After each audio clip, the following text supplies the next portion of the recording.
Halo, selamat sore. Selamat datang di podcast Aksi Nyata dari Kamu untuk Indonesia. Balik lagi barengan sama aku, Laras Tahira. Salam Aksi Nyata dari Kamu untuk Indonesia. Hari ini kita punya topik yang menarik seperti biasa ya. Dan Laras juga mau ngasih tahu kalau kamu bisa nontonin podcast ini di beberapa platform. Kamu bisa nontonin di Instagram, Twitter, YouTube, Facebook, website, semuanya sama di @partaiperindo. Terus kamu juga bisa nontonin di inews.id, di okezone.com, di RCTI Plus juga bisa. Terserah mau nonton lewat mana ya. Dan untuk sore hari ini kita punya topik yang menarik seperti yang tadi Laras sudah bilang. Topik kita sore hari ini adalah kesetaraan gender masih sulit direalisasikan. Kira-kira apa ya penyebabnya? Dan untuk membahas topik tersebut kita sudah kehadiran bintang tamu spesial kita. Beliau ini adalah Bacalek DPRD Provinsi Jawa Barat Dapil 6 Partai Perindo, ada Ibu Resita Kania BSBA MBA. Selamat sore. Aku manggilnya Ibu Rosita, Ibu deh, Mbak deh, Mbak aja kakak deh gimana? Mbak Rosita. Resita ya. Mbak Resita ini kalau boleh kenalan kegiatannya sehari-hari ngapain aja sih selain pastinya lagi kalau Bacalek ini kan sibuk ya, sibuk gitu di partai. Enggak, saya aktif di MNC juga. Oke. Dan saya pegawai di sini di grup MNC. Saya juga aktif di beberapa organisasi sosial, ada yang berskala internasional. Oh, berarti kerja 9 to 5 ya kan? Weekend kerja juga, belusukan dan yang lain. Wah, lagi sibuk banget. Turun ke dapil insya Allah, menemui konstituen. Iya. Tiap weekend tuh paling ya, di luar jam kerja. Wah, luar biasa banget loh ini. Perempuan sibuk. Ya kan, ngurusin keluarga juga ya kan. Iya. Tapi kalau awalnya kan sebagai pekerja di perusahaan ya gitu ya, terus akhirnya kepikiran nih buat masuk ke politik. Apakah karena ajakan teman-teman atau karena ada sesuatu yang pengen diperjuangkan oleh Mbak Resita sendiri? Cerita sedikit. Jadi kira-kira 6 tahun yang lalu saya mulai aktif di organisasi sosial ya, yang berskala internasional. Kemudian biasa kan kita ada beberapa program kemanusiaan kita seperti mengunjungi rumah jompo, kita memberi pemeriksaan kacamata gratis, kemudian pemberian kacamatanya juga gratis, terus kita juga memberi sembako dan lain-lain. Ada apa ya, kenikmatan tersendiri saat saya tuh melihat mereka itu tersenyum, merasa terbantu gitu. Iya. Terus seperti ada panggilan gitu, panggilan kok ini nikmat sekali ya kalau berbuat sosial ini ada kepuasan tersendiri. Nah, di situ saya mulai terpanggil untuk masuk ke politik. Untuk masuk ke politik untuk meningkatkan kualitas hidup perempuan. Karena untuk kita masuk ke politik tuh Mbak, kan kalau kita di dalam politik itu kita tuh mempunyai hak untuk membuat undang-undang, kebijakan. Nah, tentunya kebijakan yang seperti apa? Kebijakan yang pro perempuan. Iya. Jadi ada beberapa tugasnya anggota dewan. Salah satunya itu membuat undang-undang, kemudian menyetujui anggaran, ketiga melakukan pengawasan atas penyaluran anggaran. Nah, kalau kita berada di dalam situ, kan kita bisa istilahnya ya bisa membuat menyetujui anggaran pun yang pro perempuan. Betul. Ya, kan kita perempuan kita tahu kebutuhan akan kaum perempuan. Kalau bukan kita yang memperjuangkan siapa lagi? Betul. Dan seperti Mbak tahu kan keterwakilan perempuan kan di politik masih sangat kurang. Betul.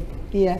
Jadi memang harus ada niatan dari kita juga ya, apalagi millennials. Betul. Ya kan, millennials yang masih takut-takut buat masuk ke politik, kayaknya nggak usah takut deh kayak. Soalnya udah banyak juga tokoh-tokoh perempuan yang bisa kita jadikan contoh gitu ya. Nah, tapi memang kalau berbicara tentang kesetaraan gender ya, equality gitu ya, perempuan dan juga laki-laki.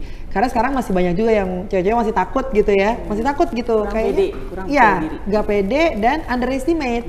Karena takutnya di pikirannya udah ada duluan nih, kalau masuk ke politik ntar malah dipandang sebelah mata sama cowok gitu ya. Karena yang mendominasi kan masih kaum laki-laki. Betul. Mbak Resita deh, pengalamannya selama ini ada di dunia politik, khususnya di Partai Perindo, seperti apa treatment yang didapatkan?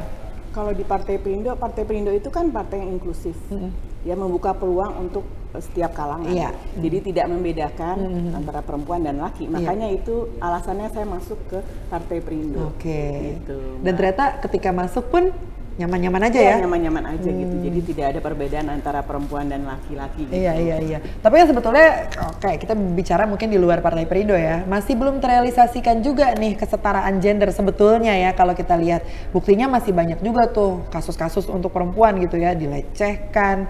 Sekarang sesimpel kita di-sweet-sweetin di pinggir jalan aja kan sebetulnya itu udah masuk pelecehan gitu ya. Betul. Jangankan di-sweet-sweetin, diliatin aja tuh itu kita udah bikin gak nyaman dan itu udah masuk ke pelecehan juga gitu ya.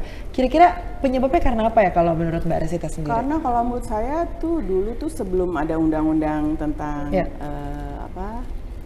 pelecehan dan yang lain-lainnya itu kan kayak tidak ditindak tegas gitu. Pelaku pelecehan seksual ini, kekerasan terhadap anak dan perempuan itu kan sebelumnya tidak ditindak secara tegas. Jadi seperti diremehkan oleh si oknum penjahat ini. Dengan adanya undang-undang dan sudah banyak kasus-kasus pelecehan seksual terhadap anak dan perempuan ini yang ditindak tegas, mungkin kesananya ya makin membuat efek jerah lah kepada pelakunya. Tapi memang harus langsung ditindak, jangan dinanti-nanti, secara serius. Betul. Dan dihukum seberat-beratnya.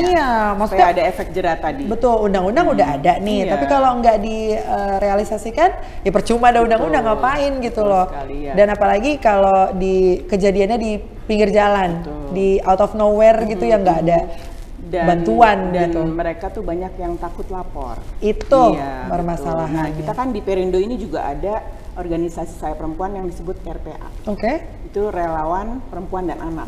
Itu yang membantu mediasi ya, pendampingan kepada korban-korban pelecehan seksual terhadap anak maupun perempuan. Jadi bantuan hukumnya, pendampingan terapinya setelah kejadian sampai secara gratis ya, sampai meyakinkan bahwa si pelaku ini dihukum seberat-beratnya gitu. Iya. Wow, berarti udah banyak kasus-kasus yang sudah selesai. Karena takut ini juga kali, takut ketika lapor takut didatengin juga sama oknumnya gitu. Takut kayak diteror gitu. Jangan takut, nggak apa-apa, betul. Ternyata ada badan khususnya di Perindo ya untuk bisa melapor gitu. Relawan perempuan dan relawan perempuan dan juga anak. Nah, nah ini budaya patriarki, kita berbicara mengenai budaya patriarki di Indonesia yang begitu melekat di Jawa Barat ya. Apalagi di Jawa Barat. Seperti banyak orang tua yang kurang mendukung anaknya yang perempuan untuk melanjutkan pendidikan ke jenjang yang lebih tinggi. Jadi waktu itu Laras juga sempat ngobrol sama beberapa teman-teman dari Kabupaten Bogor persoalan putus sekolah. Kemudian ditanyalah kenapa sih beberapa faktornya itu apa. Memang ada beberapa faktor, ekonomi, kemudian faktor zonasi juga ternyata berpengaruh. Dan yang paling bikin Laras ngerasa miris tuh adalah karena yaitu omongan orang tuanya yang bilang kalau perempuan ngapain sekolah tinggi-tinggi, perempuan nanti ujungnya di dapur, udahlah. Dan anehnya anak-anaknya tuh nurut gitu loh. Tanggapannya Mbak Resita seperti apa? Agak susah ya kalau kita bicara tentang budaya patriarki ini, karena ini udah merupakan warisan turun-temurun. Ya, ini udah dipraktekkan nggak hanya di Indonesia saja, di beberapa negara di Asia juga dipraktekkan ini budaya patriarki. Ya, susah. Jadi memang orang tua beranggapan bahwa perempuan itu di dapur saja, atau ngurus rumah tangga, ya, punya anak, melahirkan gitu. Sedih sekali. Jadi memang kalau menurut saya pendekatannya tuh harus secara khusus. Jadi mungkin kalau di kampung-kampung ada tokoh-tokoh masyarakat yang bisa kasih penyuluhan gitu ya, atau organisasi-organisasi perempuan yang bisa kasih penyuluhan kepada orang tua ini pentingnya pendidikan untuk anak perempuan, dan mungkin bisa kasih contoh-contoh perempuan-perempuan yang sukses secara ekonominya mapan karena memang pendidikannya tinggi gitu. Ya memang harus ada contoh sih. Betul, iya, karena ini kendala banget kesetaraan gender nih, kendalanya paling besar, kendala kesetaraan gender itu ya ini adanya budaya patriarki. Dan memang sudah terbukti ya, di Kabupaten Bogor ternyata banyak dan kejadian kayak gitu. Pola asuh orang tua yang dari kecil itu menanamkan di benak anak perempuan bahwa kamu di dapur aja, masak, cuci baju, nanti menikah, punya suami, melahirkan, ngurus anak. Jadi perempuannya itu tumbuh juga kurang percaya diri, bahwa dia merasa saya itu nggak berhak ada di komunitas kemana-mana pun, karena saya memang tempat saya di dapur, tempat saya ngurus rumah tangga, ngurus anak gitu. Dan mungkin inilah salah satu faktor yang membuat akhirnya itu dia kuota 30% perempuan di khususnya Jawa Barat ini masih kurang, ya kan? Karena memang dari akarnya istilahnya tuh masih belum bisa membebaskan perempuan ini untuk melakukan sesuatu hal yang lain gitu ya.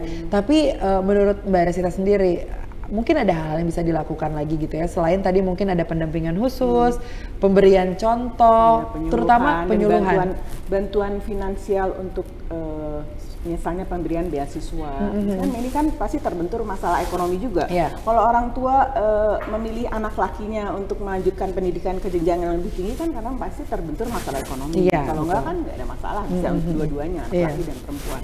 Jadi mungkin ada program-program beasiswa di daerah-daerah gitu. Tapi untuk program beasiswanya sendiri di Kabupaten Bogor, apakah sudah banyak atau masih terkendala sesuatu? Kita perlu pelajari lagi lebih lanjut. Oke. Tapi itulah beberapa langkah yang perlu dilakukan ya. Palingan itu ada beberapa poin yang nanti kita bisa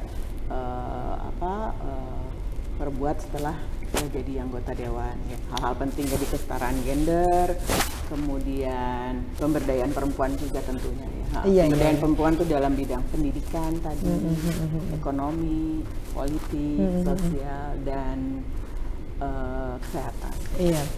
Sepengalamannya Mbak Resita nih di dunia politik gitu ya, tantangan yang dialami oleh para perempuan masuk di dunia politik ini apa aja sih?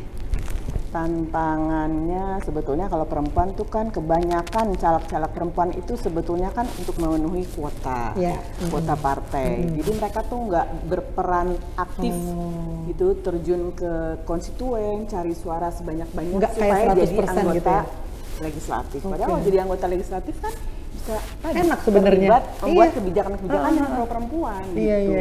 Terus kendala-kendalanya lagi mungkin di banyak di partai-partai lain ya, bukan Perindo itu banyak caleg-caleg perempuan yang diberi nomor urut yang di urutan bawah gitu. Masih caleg-caleg laki-laki masih mendominasi. Terus banyak lagi juga caleg-caleg perempuan yang secara ekonomi belum mandiri. Oh gitu. Jadi tergantung kepada suami. Jadi mereka terkendala tentunya kan kebutuhan biaya logistik untuk turun ke dapil, biaya untuk pengadaan APK seperti itu. I see. Tapi kalau menurut Mbak Resita sendiri, apa sih sebetulnya yang harus dilakukan perempuan gitu ya supaya percaya diri lah? Maksudnya percaya diri bisa melawan laki-laki lah gitu. Sekolahlah setinggi-tingginya. Saya punya anak perempuan juga di rumah, saya selalu bilang sekolahlah setinggi-tingginya, jangan bergantung kepada siapapun. Jadi sekolah setinggi-tingginya, mandiri, bekerja ya, jadi supaya lebih percaya diri dan bisa bersaing dengan kaum lelaki. Sekolah setinggi-tingginya, karena sebetulnya kan pengalaman bersosialisasi di sekolah tuh itu bisa jadi pengalaman yang bagus untuk kita ketemu orang baru nantinya ya. Bisa lebih pede, bisa networknya juga luas. Iya. Jadi sebenarnya enak sih bisa kemana-mana gitu ya. Kalau kita udah punya base yang kuat, yang kokoh gitu. Tapi saya setuju sama Mbak Resita tadi ya, sekolahlah setinggi-tingginya. Nah terakhir Mbak Resita, ini tips untuk millennials dan juga Gen Z, terutama kaum perempuan supaya tetap bisa berjuang dan bisa menimbulkan percaya diri yang tinggi dan itu dia bisa mendapatkan equality yang bagus. Selain sekolah setinggi-tingginya, mandirilah, jangan bergantung kepada siapapun dan terjunlah ke politik. Karena dengan terjun ke politik tadi bisa membuat kebijakan-kebijakan yang pro perempuan. Sehingga hak-hak dan kewajiban perempuan bisa lebih bagus lagi. Ya, setuju ya. Dan tentunya ini juga berkaitan dengan Partai Perindo ya, yang campaign aksi nyata dari Kamu untuk Indonesia juga relate dengan movement yang dijalankan Partai Perindo. Produktif, solutif, modern, bersih berintegritas, peduli dan juga turun tangan untuk Indonesia sejahtera. Karena dengan tadi kembali lagi ya, dengan kesetaraan gender dan pemberdayaan perempuan itu bisa meningkatkan kesejahteraan masyarakat. Sesuai dengan visi misi Partai Perindo untuk Indonesia sejahtera. Betul sekali ya. Jadi kita juga ngajakin nih Mbak Resita, Sobat Aksi Nyata yang kalau pengen gabung sama Partai Perindo itu bisa masuk ke websitenya di www.partaiperindo.com atau bisa download aplikasinya buat tahu info lebih lanjut dan info terupdate dari Partai Perindo. Kamu bisa download di App Store atau Play Store atau bisa scan barcode yang tersedia di layar ini ya. Mbak Resti, terima kasih banyak sudah mampir di podcast Aksi Nyata. Semoga nanti kita bisa bertemu lagi ya, berbicara tentang topik-topik lainnya pastinya. Dan terima kasih untuk Partai Perindo yang selalu bergerak dengan aksi nyata. Semoga Partai Perindo semakin sukses dan juga maju terus untuk Indonesia sejahtera. Salam aksi nyata dari Kamu untuk Indonesia. Laras Tahira pamit undur diri dulu. Kita ketemu di episode selanjutnya. Dadah. Marilah seluruh rakyat Indonesia, arahkan pandanganmu ke depan. Raihlah mimpimu bagi nusa bangsa, satukan tekad untuk masa depan.